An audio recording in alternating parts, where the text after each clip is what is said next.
few personal stories if that's okay with you. So among my favorite innovations that I think really truly capture the state of Israel is an organization called United Rescue. How many of you, I mean, I can see many of you in the little boxes. There are 3 boxes for me, so you'll have to excuse me, but by show of hands, how many of you have been to Israel in the last 10 years? Will you please raise your hands for me? So I'm scrolling through and I see many of you, if not most of you, have been to Israel over the course of the last 10 years. And for those of you who have been, you will, I don't know if you've had a chance to notice that you see a whole bunch of these amazing looking orange or red little looking Vespas, little motorcycles. And my friend and colleague, Eli Beer, did 3 extraordinary things. So first, I will tell you that if I were to have a heart attack right now in my home in Washington, DC, it would take on average 22 minutes for that ambulance to arrive at my home. In a country like Israel that's experienced war and terrorism over the course of the last 72, close to 73 years, 22 minutes is way too long, which is the national average in Israel as well. And so Eli Beer did 3 things. First, he created an army of emergency responders, of Muslims, Christians, and Jews. 6,000 in all. There are about 6,000 emergency responders. And I always like to say that diversity powers the Israeli innovation ecosystem. And we're going to talk about that in just a few moments as well. But first of all, he created an army of diverse emergency responders. Secondly, all of you have this little magic device called a smartphone. And when we're not in COVID and we want to hail a cab, none of us pick up the phone or stick out our finger. That is so 1975. We don't do that anymore. What we do is we press a little magic button on our smartphones and we call Uber or Lyft or Via or Get. And within a few minutes, magically, a car arrives to take us to our destination. But Eli did something else. Instead of calling for Via, Get, or Lyft, his magic application finds the 3 nearest emergency responders to the scene of a medical emergency. And in order to get there, he gives many of them these little Vespa-looking devices called an ambucycle, which is half ambulance, half motorcycle, to shorten the time that it takes an emergency responder to get to the scene of a medical emergency. Now, friends, I'm glad that all of you are sitting down because this statistic never fails to shock me. In Israel, the national average to get an emergency responder to the scene of a medical emergency, my friends, nationwide is 3 minutes. And in every major city in Israel, Yerushalayim, Tel Aviv, Haifa, Beersheva, Modi'in, friends, it's 90 seconds. I don't get to say Scooby-Doo, and literally someone comes to save my life. Now, that would be extraordinary under any circumstances, but what Eli Beer has done is he's taken this cheap, scalable model, and he's brought it to 9 countries around the world, including the first city in the United States, Jersey City. He's basically brought this emergency responder model. Now, I will tell you, there is no reason why we don't have this in every major city in the United States and around the world. It always shocks me that we don't have it in Washington, D.C., New York, San Francisco, Chicago, L.A., Miami. We have, my friends, millions of emergency responders, millions. Every one of them has a smartphone that can use this geospatially locating device to bring the 3 nearest emergency responders. And I think we can put a few shekels together to basically fund these ambucycles. Pizza Hut uses it to deliver pizzas. There's no reason why we can't have these little ambucycles to deliver humans to save lives. 2, it always surprises me as well that Israel, a country that is 60% desert, is a country that is the world's one and only water superpower. Israel has more water today than it knows what to do with, despite the fact that it is 60% desert. And Israel has done this leveraging a few different innovations that I will tell you about this evening, some of which were created in Israel. Others were either perfected in Israel, and certainly the sum of the whole is greater than its parts when it comes to Israel, water, and technology. The first amazing piece of innovation, desalination, which takes water from the ocean and turns it into sweet drinking water. That was created in California in the 1960s. But the truth of the matter is it was perfected at Ben Gurion University. The individual who created it in the mid-1960s brought that technology to Ben Gurion and perfected it. Israel today has 5 desalination plants, which provides over 50% of the potable drinking water. In other words, the drinking water that Israel consumes, over 50% of it comes from desalination. Now, that would be incredible under any circumstances, but the truth of the matter is what's even more interesting is that Israel has built over 400 desalination plants in 40 countries around the world, including the largest desalination plant in the Western Hemisphere in California, and the largest desalination plants in China and in India. Now, by show of hands, you all live in the greater Midwest. How many of you have gardens? Please raise your hands. I guess not that many of you, okay, but all of you have been to Home Depot, I think, at least once in your lives, or at least have gone to, you've seen public parks in the United States. Israel created an amazing piece of technology called drip irrigation in 1965. Drip irrigation are these little plastic tubes that emit a micro amount of water, a third of the water to be exact, but double the yield. Now, for all of you gardeners in the room, and I see Judy Tillman is holding up these plants, which I can only assume were used by drip irrigation. She's nodding her head yes. No, okay, but they could have been when they were created. I will tell you that technology today is used by over 1 billion farmers around the world today. The next piece of innovation that I really love is recycling of wastewater. When we go to our toilets in the United States, we generally tend to think of sewage water as being a little disgusting, right? None of us like to think about where what happens when we flush our toilets. I will tell you what happens when we flush our toilets. When we flush our toilets, water authorities clean the water twice, and generally we release that water back into our rivers and into our oceans. Israel doesn't have that luxury. In Israel takes the water that we flush in Israel, and the water authorities clean that water 5 times, and technically you could drink that water, it's so pure, but the idea of drinking sewage water is a little disgusting, so Israel doesn't do it. 90% of that water is used for irrigation purposes. Israel recycles 90% of its water. Does anyone happen to know what the next country down is? I will tell you. It's Spain at 18%, and the United States basically recycles no more than 6% of its water on a very good year. For you Yiddish speakers in the room, that's Gornish mit Gornish. That's really nothing with nothing. The United States really has a long way to go in that regard. And I will tell you, this is important for all of us because 40 out of our 50 US states are going to experience massive water shortages over the course of the next decade. This is a problem that's coming to your tap in the next 10 years.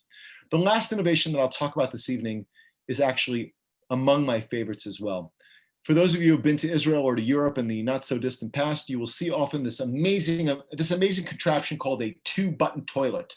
Button 1, button 2, number 1, number 2. When you basically have to go number 1, little flush. When you have to go button number 2, when you have to go number 2, big flush. And it's a result of these 4 innovations that Israel has become a water superpower. Now, why is that ultimately important? That is wonderful in and of itself, but why is it ultimately important? Egypt, a country that I lived in for not a small amount of time, has a population of over 100 million souls. Friends, it's almost 2021. In 4 years, that country is going to run out of water. Egypt is going to have a water problem of biblical proportions in 4 years, and almost no one is talking about that. Iran, a country today that points its missiles at Israel with a population of 80 million, in about 15 years, half of its population are going to become water refugees. Friends, this is a problem that really is global. Jordan, Syria, Lebanon, large swaths of Europe, and 40 out of our 50 US states are going to experience water problems. This is a global challenge, and Israel has solved it. Friends, I'm going to give you a few more examples, but literally I could go on and on and on. For those of you who have experienced or know someone that has Parkinson's, Israel has created an amazing piece of technology to help those individuals. DBS, or deep brain stimulation, is like a pacemaker for the heart. You basically take an electrode, you stick it into the brain, and you pulse it. That's called deep brain stimulation. It's like mild shock therapy. In the 1980s, a French scientist by the name of Alim Louis Ben Abid created deep brain stimulation, but it took a Hebrew University scientist, Chagai Bergman, to discover that if you took that electrode and you stuck it into the basal ganglia, which is right in the back of the brain, that you could reduce the symptoms associated with Parkinson's. The only problem is if you don't get it to the exact spot, you either turn someone into a vegetable or you kill them. And here comes in an Israeli-Arab couple, Emad and Reem Yunus, who basically leveraged the fact that every part of the human brain emits a unique sound signature. And so they created a GPS for the brain that uses sound that allows scientists and surgeons to get to every part of the brain. And today, their GPS is used in tens of thousands of medical institutions around the world on helping surgeons reduce the symptoms associated with Parkinson's, Tourette's, essential tremor, and a whole host of other neurological diseases. We could talk about cherry tomatoes. We could talk about bandages. We could talk about the pill cam. We could talk about, I'll just give you one more. My friend and colleague, Amit Gofar, who is a quadriplegic, okay? He snapped his neck. In other words, he lost the use of his arms and of his legs about 15, 20 years ago. And he understandably became very, very depressed. He knew that he would never walk again. And so he went to, he spent a lot of time on Google. And he began to wonder, he basically realized that his spine would never work again, his skeleton to be precise. And so he started to wonder, are there any creatures on the planet that don't have a skeleton, but rather have an exoskeleton, a skeleton on the outside of their bodies? And he discovered that sure enough, there are. Armadillos, crabs, scorpions, all have skeletons on the outside of their body. And so, friends, he created the world's first exoskeleton. And if you've never seen it, when the call is over this evening, I would encourage you to just do a Google video search on the exoskeleton, because I think what you will find will move you tremendously.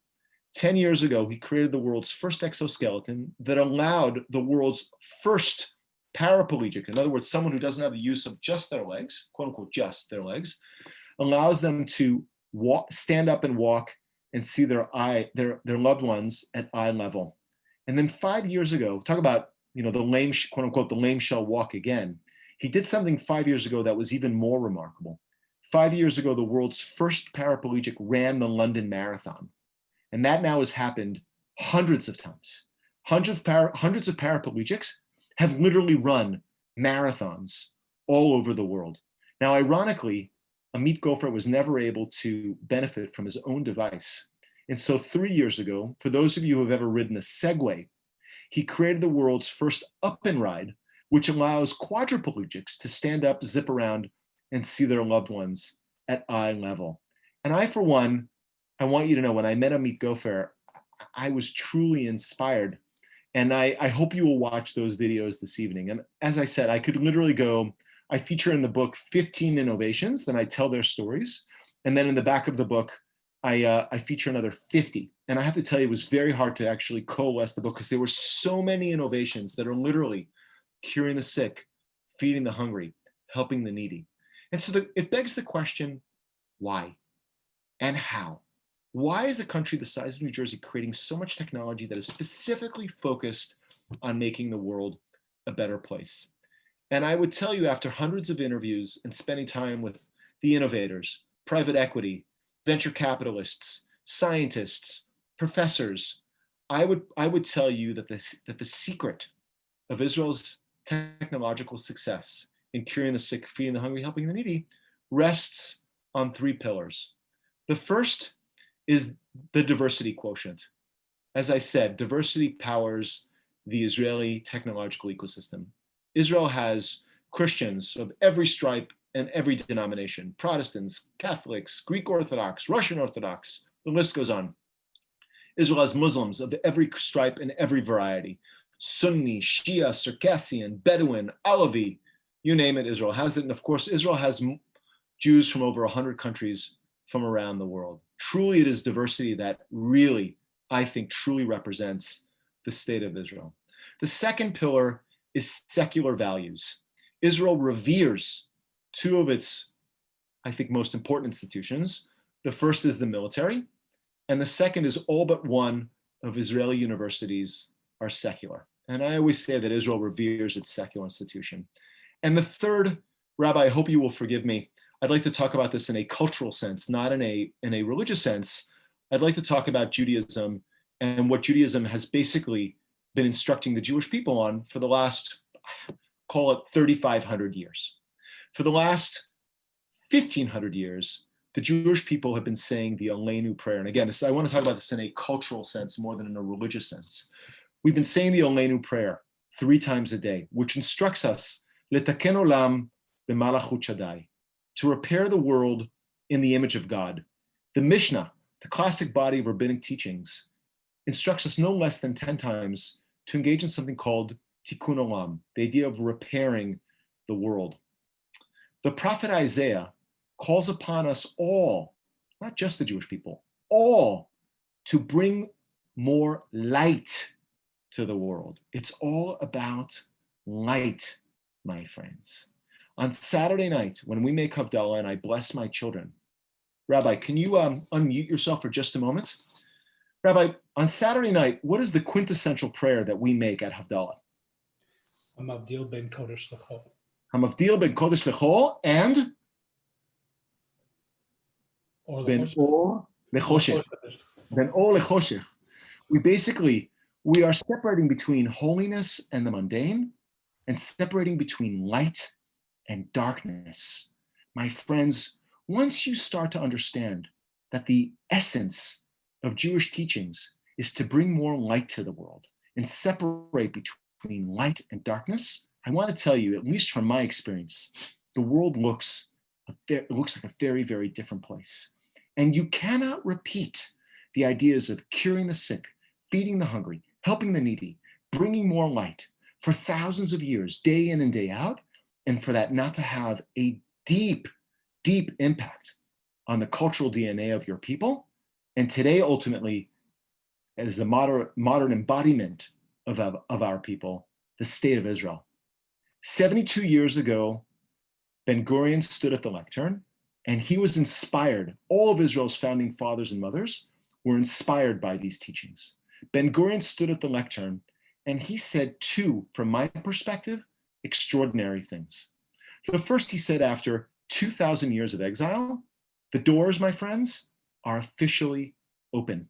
Now, for those of you who are members of the Jewish faith, I will tell you that right will never, ever, ever, ever be taken again.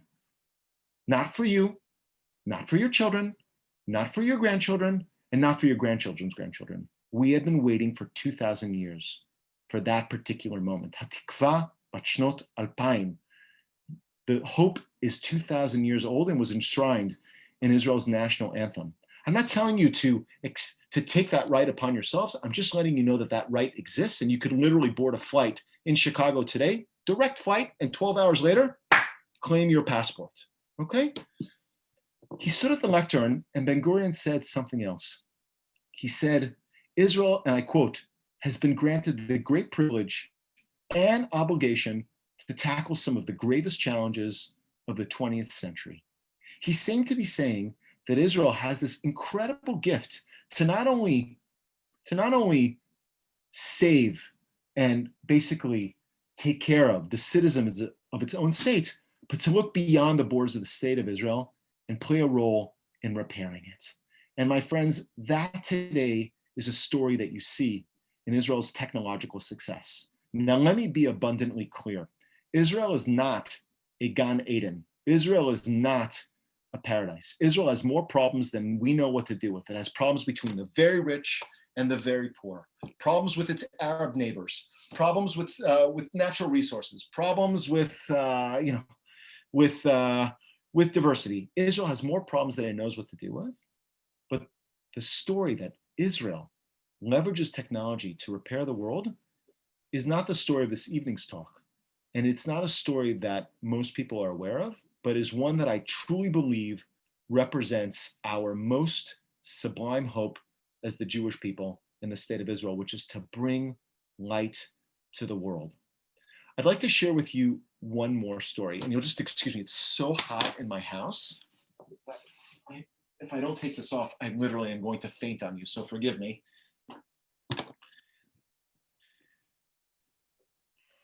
Let's see, my oldest is now 9. So 4 years ago, we live on Capitol here in Washington, D.C. And I came home from work, and I could tell immediately something was wrong. Eliana looked at me and gave me that look that all men are terrified of.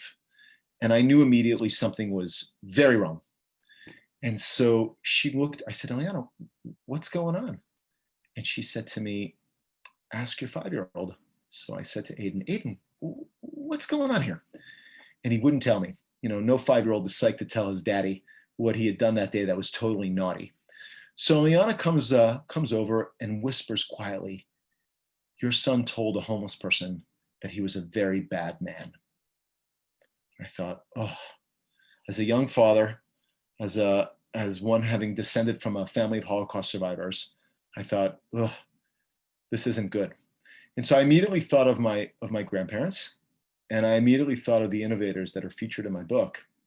And it was March. It's cold in Washington in March. And so I asked my oldest to get his jacket on and his shoes on. And he said, Daddy, where are we going? I said, we're going to go on a little mission. And we got about halfway down the block, and I knelt down and I asked, I said, Aiden, why did you tell that homeless person that you're a very bad man? And Aiden, he didn't know the answer to that question. And so I probed a little bit, very, very gently. I sat down on the curb and looked at him at eye level. And I said, Aiden, was it because he was black? Was it because he smelled of urine? Was it because he was surrounded by plastic bags? Why would you say such a thing? And he didn't know the answer to that question. And so I decided to probe one more step.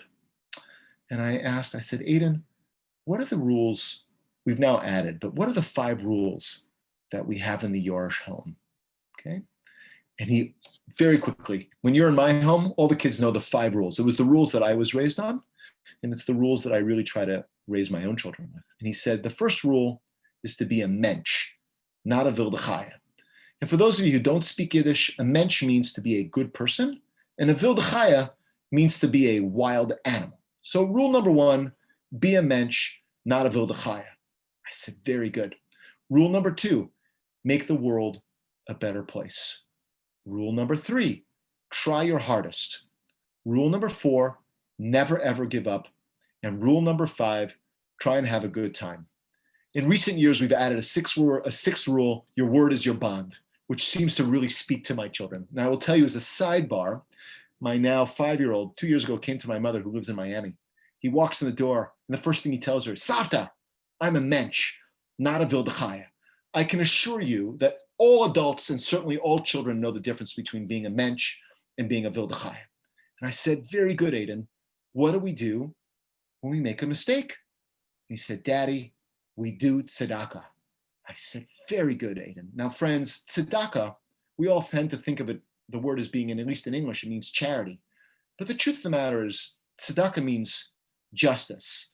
In this particular instance, it means social justice. I said, very, very good, Aiden. Here's the way this is going to go. We're going to find that homeless person. We're going to give them a couple of dollars. You're going to look them in the eye. You're going to shake their hand, and you're going to say, God bless you and keep you safe. And Aiden says, Daddy, I can do that. So we walked a couple blocks, and I want you to know we found a group of 3 homeless people. It wasn't 1, it was actually 3. And true to form, Aiden literally marches right up to this homeless person. He looks at them. He hands him a couple bucks.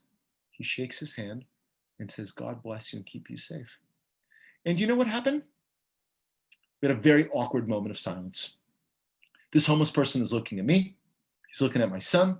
He's looking at his buddies. And then do you know what happened? He bear hugs my child. Okay, and I want you to know this was not a particularly happy scene. This was full of urine. It was cold. It was disgusting. It was gross. And you have this homeless person who's literally bear hugging my child, and they're high-fiving, and they're saying, you're an angel, you're such a good little boy. And after a few minutes, we walk away. I thank them for their time, and I kneel down again. And I say, Aiden, what just happened here? And Aiden thinks for a moment. He says, Baba, I made the world a better place, and it feels good. And when I think about that story, and I think about the Jewish people, and I think about the state of Israel, I'm reminded that according to our sages, the world is built on 3 pillars, on Torah, Avodah, and Gilut Chasadim. The world is built on Torah, which in this particular context, I translate into values. The Jewish people have an amazing set of values, but the truth of the matter is that's a universal human yearning. Muslims, Christians, and Jews, the wisdom traditions have amazing, amazing, amazing values. Avodah, hard work. No one would have believed 72 years ago today that Israel would have become the world's startup nation, that it has more startups combined than Canada, India, Japan, Korea, and the United Kingdom combined, that its technology is curing the sick, feeding the hungry, helping the needy, and milut chasadim, the idea of acts of charity and kindness. My friends, we are on the brink of an amazing decade. Israel is poised to accomplish amazing things in the decades ahead. Now, I want you, if you're basically, I know many of you are alone in your homes. And so normally I would ask you to look to your left and look to your right and basically ask the person next to you. I'd encourage you to basically remind yourselves that the only people that can move the dial on the issues that we care about most, ultimately, is you. Now, I'm going to be honest with you. As I scroll through all the pictures, I'm going to be kind. I'm going to be very kind. I'm going to tell you, I'm interested in you. I'm here because I'm interested, but the truth of the matter is, I'm really interested in your children and in your grandchildren. The average age of the Zoom call participants today, again, I'm going to be generous and kind, is 40. Okay? Okay, 50? We'll just say 50. The truth of the matter is, the next time I do a Zoom call with Anshe Emet, you would do me the great privilege of bringing your children and your grandchildren. Now, I'm going to tell you something else. I beg you, I implore you, when COVID is over, take your children and your grandchildren to Israel. Now, I don't only want you to take them to the Kotel and to the beach and to the King David Hotel and to all these, and Masada and all these wonderful places. Yes, you should do that. But in addition to those places, you would do yourselves a great service if you would also take them to United Hatzalah, United Rescue's headquarters, where they can see Muslims, Christians, and Jews saving lives. You would do me a great service. You would take them to the Weizmann Institute, where they can see all the drugs that are curing the sick, feeding the hungry, and helping the needy. Friends, this is the story that I want you to be telling your children and your grandchildren. Now, look, I published this book called Thou Shalt Innovate. Rabbi, I hope you've read the book. When I come to your home, you would do me a great favor. I don't want to see my book on your bookshelf. Please, I don't want to see my book on your bookshelf. I want you to give that book away. I want you to give that book to somebody else who will read those stories and make them their own. Because friends, this is our most sublime hope as a people, is to make the world a better place. I want these stories to become your own. I want you to become ambassadors of the state of Israel, but it's not just you. It's your children. It's your grandchildren. As you all know, for those of you who have kids, your kids don't listen to you. I got to tell you, my 9, 7, and 5-year-old, they don't listen to me anymore. But I will tell you, my 9, 7, and 5-year-old always tell me they don't want to drive cars. They want to ride ambicycles and save lives. Do you know why? Because I take them to United Hatzalah's headquarters, and because they see for themselves that Muslims, Christians, and Jews are saving lives. My friends, we are going to experience miracles and moments of awe over the course of the next 10 years. Israel's moment has finally arrived. I want you to know that I wake up every day and I say Shechianu. You could pinch me. My grandparents were Holocaust survivors, would never have believed, never ever would have believed that I can take a direct flight from Dulles Airport and literally arrive at Tel Aviv Ben Gurion Airport, and that Israel technology is making the world better. We have so much to be grateful for. But the next generation is not necessarily aware of these stories. And I'm going to tell you why. And it's not so pretty. One, generationally speaking, unfortunately, we've spent a lot of time as a people talking about the Holocaust. That is not going to bind our children and grandchildren to the state of Israel. The other thing is that we're seeing our very sad images on television on how the relationship is developing between Israel and the Palestinians.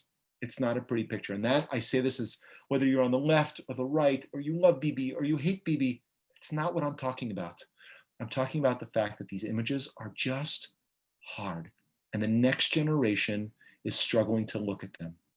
And so I hope that you will share with them our most sublime hope, which is to make the world better and to stand shoulder to shoulder with those who are creating technologies that are making the world better.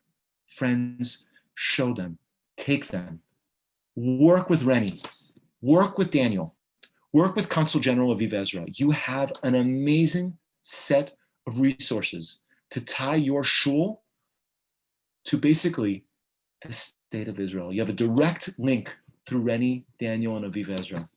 My friends, let me take this opportunity to wish you a Shana Tova, a year of light, a year of joy, a year of nachas. Let me thank the rabbi for his leadership. My friends, let us all get together in the year to come.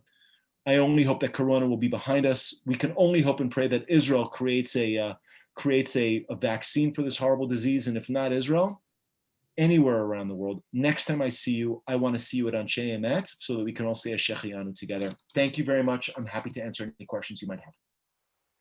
Avi, thank you. Shalom. Avi, thank you for an inspiring talk. And we would love to have you speak at the shul, but I want to also invite you to speak to a session with our young people as well, because this is a message that we should be sharing. I'm proud to say that we've had Eli Beer at our congregation multiple times. He is one of the great heroes in the state of Israel today and has done such remarkable work. If you have questions, you may offer them in the chat. Or if you want to unmute yourself, you can do that. We prefer it in the chat, though. It's a little easier. Rabbi, I'm going to ask you then, why don't we, instead of unmuting, because then it gets unwieldy, why don't you choose which questions you want to ask me? Why don't you be the moderator for that particular portion of it? And then this way I'm not constantly looking at the chat and you get to decide what are the best questions. How would that be?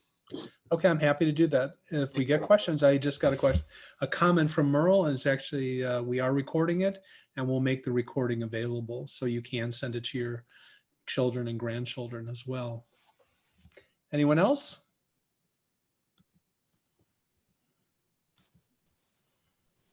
Aura has a question. Okay, Aura, please. Yeah, so it's fascinating. I am obviously Israeli by origin. It's fascinating to hear about all these wonderful things, but could you please give us some balance? We do know that inequality in Israel exceeds that in the United States. We know that Israel now has more batei timchui, the kitchens for people. What has happened in terms of doing good for oneself, for one's own? After all, it's aniyei chag ba'im kodem. Can you balance the picture with some of the things we can do better within Israel? God, the list is long. I want to be clear. Israel is a wonderful country. As I said, it's not a Gan Eden.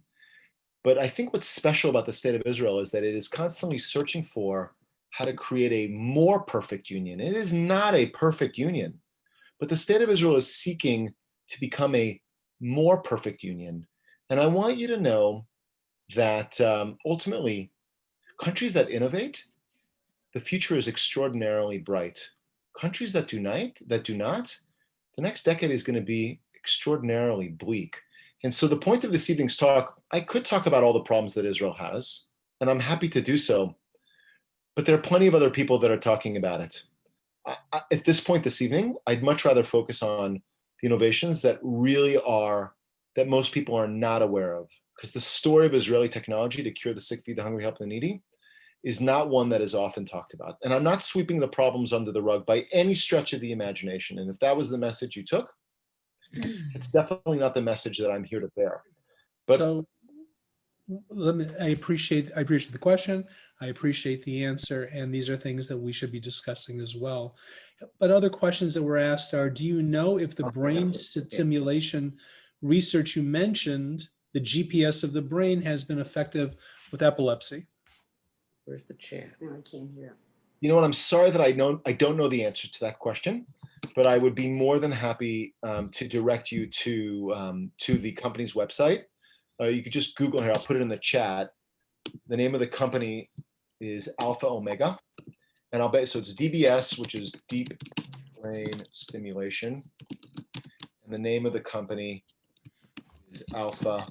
You'll see what I type. I got a formulator. Okay, guys, you have to mute yourself if you're not. I apologize that I don't know if it's been successful with epilepsy. I'm sorry that I don't know, but I actually, as I recall, Israel has done a tremendous amount of experiments with medical marijuana that does deal with epilepsy. There's actually, I interviewed the godfather of Israeli CBD and THC, who was a Holocaust survivor from, as I recall, from Hungary, and Rafi Meshulam. And Rafi Meshulam has basically used a wide variety of CBD from medical marijuana to deal with epilepsy. And the most famous strain of Israeli CBD and a little bit of THC is something called Avi Jorisch. And I can put that in the chat as well. It's by a company called Tikkun Olam. For epilepsy, my connection is unstable. I apologize. And it's going to be the Avi Jorisch plant, and then the Tikkun Olam company.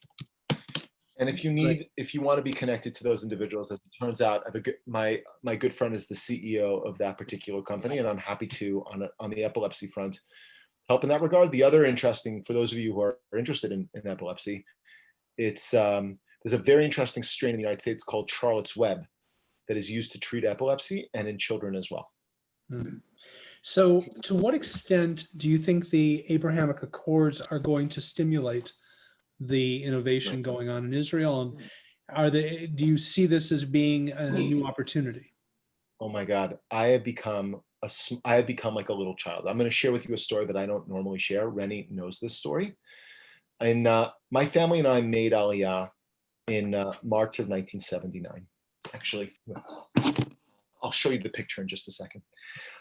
It was March of 1979, and the week that Menachem Begin and Anwar Sadat signed the Camp David Accords, 2 days after those accords were signed, Menachem Begin asked to meet with families that were making Aliyah that week. My family was chosen. I was 3.5 years old. We went down to the Waldorf Astoria. I'll never forget it.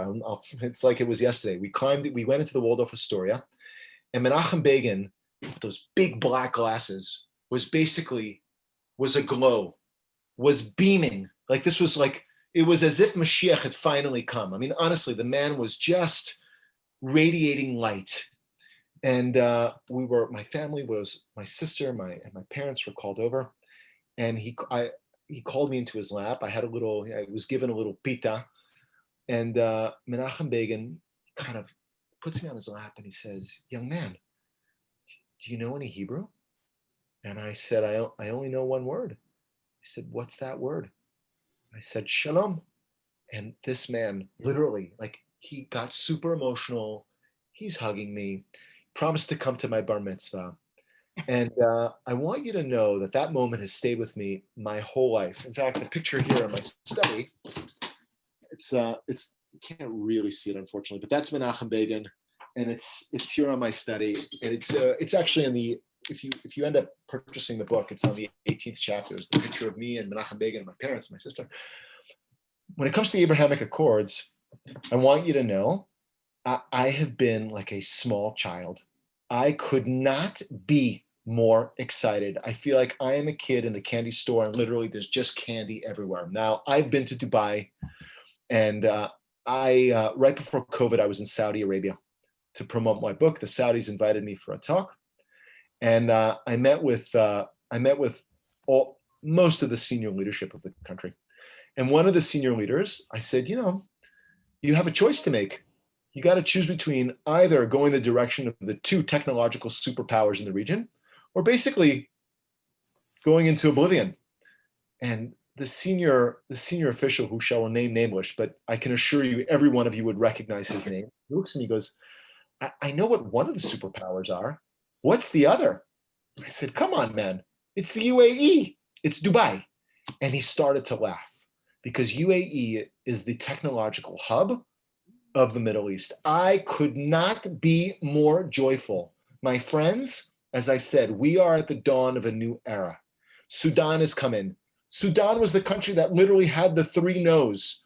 No, after 1967, when Israel won the Six-Day War, immediately the Arab world got together in Khartoum, and the famous three no's: no to recognition, no to negotiation, and no to peace. My friends, in the 90s, Osama bin Laden and Carlos the Jackal was hanging out in Khartoum. This is mind-boggling that Khartoum has basically signed a peace accord with Israel. And Bahrain? Friends, this is beyond incredible. This is truly a Shechianu moment. No one ever in our wildest dreams, I lived in the Arab world, and I got to tell you, in my wildest dreams, I couldn't imagine being this happy. I want you to know there's a Jewish community in Khartoum. They are among my closest friends. The day that Israel signed the accords, or that it was announced, I called up the head of the Jewish community in Khartoum. They were literally beyond themselves joyful. I don't know if any of you know, there's a Jewish community in Bahrain. There's a small but strong Jewish community in Bahrain. There was a Jewish community in Dubai. Country. Neil, please mute yourself. This is extraordinary. I mean, we could talk about where else there are Jewish communities. I want you to know, I visited personally the Jewish community of Lebanon, the Jewish community of Syria. There's a small Jewish community in Iraq. There's still a small Jewish community in Yemen. There's a small Jewish community in Oman. Friends, where there are Jews, there's the chance for peace. My friends, we are going to see the dawning of a new era. And I want you to know, Rennie has been hearing me speak for years. I have been singing this same tune for years. And I've been saying for years, Israel is going to make peace with its neighbors. It is happening. My friends, our moment has arrived. Hatikva Bachnot Alpaim. This is extraordinary. This is beyond. We have been praying for this moment for 3,500 years, my friends. And it is here. And you get to see it. And I get to see it. And my children get to see it. This is beyond extraordinary. Thank you. So if you have time for more questions, I'm going to keep asking. How does national service IDF intelligence initiatives drive Israel's innovation capability? This is also something that we saw in Startup Nation as well. Maybe you can talk about that. So look, I mean, you have amazing innovations that are coming out of the military and then ultimately find their way into civilian use. Let's just take two very quick examples.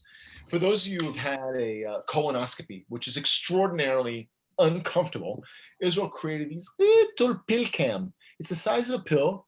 You pop it in. It literally takes pictures of your inside, takes thousands of pictures. It was the first time in human history after we created the pill cam that you actually saw the small intestine.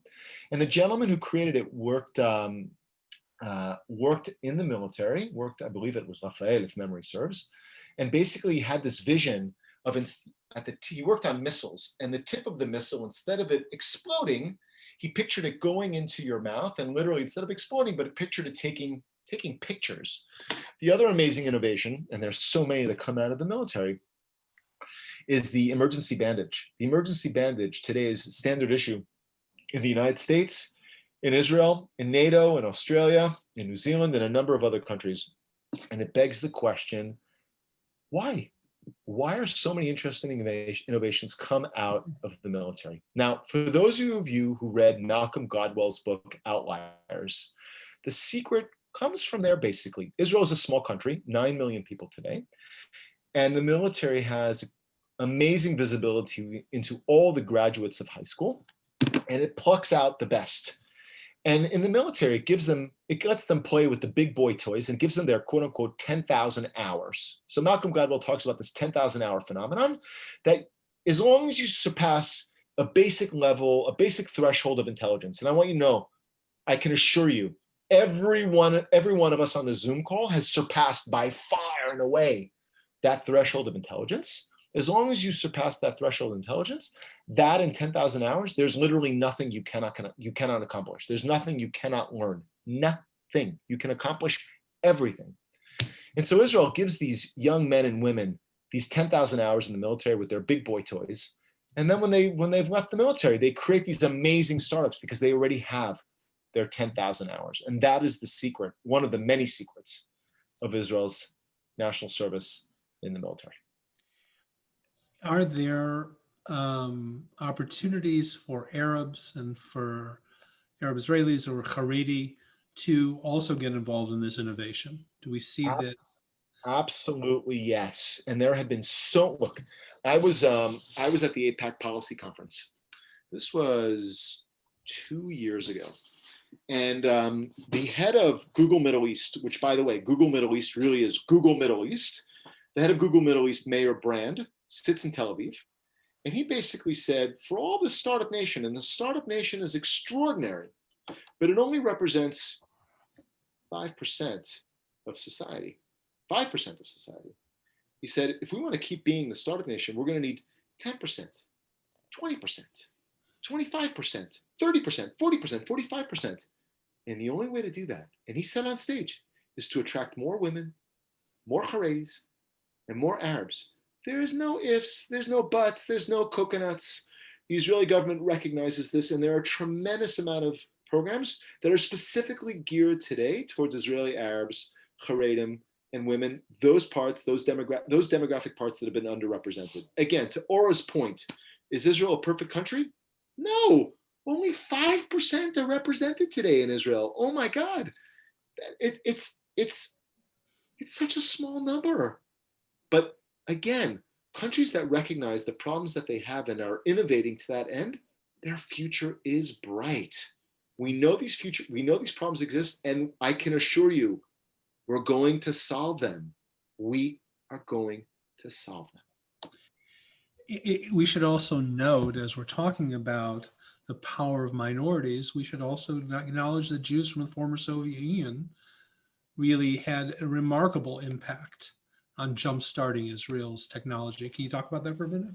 Absolutely. Okay, so I want you to know that the big shot in the arm of Israeli tech took place in the 1970s. I want to tell you two stories. When we were living in Israel in the 70s and 80s, I'll never forget, ever forget, because it's a moment that it makes me very uncomfortable. We lived in Old Tel Aviv, and the cleaner of our building was a Russian Jew, and I knew that he was a physicist in the Soviet Union. He told me he was a physicist. The man was a physicist in the Soviet Union and was cleaning my floors. And I asked my mother, I said, Mommy, why is this? I remember being a 5 and 6-year-old, this man, I was horrified. Mommy, Ima, why is this man cleaning our floors? And my mother didn't have a good answer. This was the most educated class of individuals, and they were cleaning our floors. I mean, this talk about a busha and cherpa, talk about like an abomination. Look, with that said, the task that Israel was given to basically bring together a society and integrate them, no other country has ever had to integrate this many individuals, this many smart number of individuals. Israel did not do this well. It did not do this well at all, but it did it better than any other country on the planet, I will say. And again, this is where it comes to the more perfect union. The second story I want to tell you, this summer, for those of you who haven't read this book, I highly recommend it, was Natan Sharansky's Fear No Evil. I want you to know that book had literally been sitting on my bookshelf for the last, 20 years. And this summer, it called my name. It called my name and said, Avi, you must read me. And I want you to know, I could not put down Fear No Evil. Natan Sharansky, in my book, is literally one of the great heroes of Jewish history. But one of the most interesting parts of that book that really moved me, I will tell you, I think about it now every day. Every day I have a meditation practice that I engage in. Every day, I mean, this happens to be my own practice and I don't mind sharing it. Every day I think of the Shema. I think of Ve'ahavta, which basically I think about loving your neighbor as you love yourself. I say Shechianu for the state of Israel. And I think about Natan Sharansky. Natan Sharansky in Fear No Evil, he talks about an amazing subject. He talks about the intersectionality of souls, which is a little nerdy, But he basically says that we have a soul within us, and that when he was in the Gulag in the Soviet Union, he realized that our actions really do matter. And then he said he often would meditate and think about the fact, and this is something that I've done for many years, but it came all crystallized when I read the book, that as a Jew, not as a religious Jew, not as a secular Jew, not as a right-wing Jew, a left-wing Jew, a believing Jew, an atheist Jew, as a Jew, he thinks about the wide spectrum of Jewish history at Har Sinai, in the Middle Ages, and in the present day. And he basically said that he thinks about himself as a Jew. And in the Gulag, he recognized when other dissidents would sell out to the KGB, that their actions would affect the other dissidents. So today in my meditation practice, I think about every day the fact that I am a Jew, a member of the Jewish tribe. I think about the wide width and breadth of Jewish history. I think about where we are today. I think about the future of the Jewish people in the state of Israel, and that our actions really do matter. That what we say and what we do makes a difference, not only today, but to all the generations to come. If I could just add to that for a moment, Sharansky has a new book, Never Alone. It's a really I haven't beautiful. read it yet. It just came out. Yeah. It's a great book. And one of the things that he writes in there is about how Nelson Mandela read his book, Fear No Evil. So he went to see Mandela. Mandela was in New York, and he met him. And Mandela was telling him how he enjoyed the book. But then Mandela said to Sharansky, he said, here I had my people behind you, and there you were all alone. And Sharansky took umbrage with him, and he said, I was never alone. My people were with me. I felt them exactly as you had put it. It's a really beautiful story, but I think that this is a wonderful place to stop tonight, because Before you stop, Rabbi, before you stop, I want to add to that, because Sharansky, one more thing. I'm sorry, and then I will allow you to end. Happy to go on. Sharansky says, in terms of never being alone, he says, friends, he doesn't fear anymore for anything. He says, I witnessed the greatest miracle of all time. Just as the children of Israel exited Mitzrayim, exited Egypt, I witnessed the greatest exodus of human history with Soviet dissidents coming to the state of Israel. He says, what is there to fear? We are witnessing modern day miracles. He says, I am never alone. I am together with my people, and I am together with miracles. And so when you are feeling alone, when you are feeling depressed, when you're feeling down, when you're feeling like, oh my God, this Corona business is going to basically drive me crazy, I want you to remember, we're all in business class lockdown, as I like to call it. This is business class lockdown. My friends, we have our communities, we have our Zooms, we have the state of Israel, and I got to tell you, the light is coming, and the light is here. Rabbi, take it away. I just want to thank you for portraying the Parsha. We have continued, as Abraham and Sarah's children, to be a blessing in the world, and it's something that Jews everywhere should be celebrating, and we will be sure that people are reading your book, but also celebrating the state of Israel. I want to thank everybody for coming out tonight. Special thanks to our Midwest Council for making all of this possible, and we look forward to meeting you here at Anshe Emet and hearing you again. But thank you for your important work, and thank everyone for coming out tonight. Shalom and Laila Tov. Bye-bye now. Daniel, thank you very much, and good luck.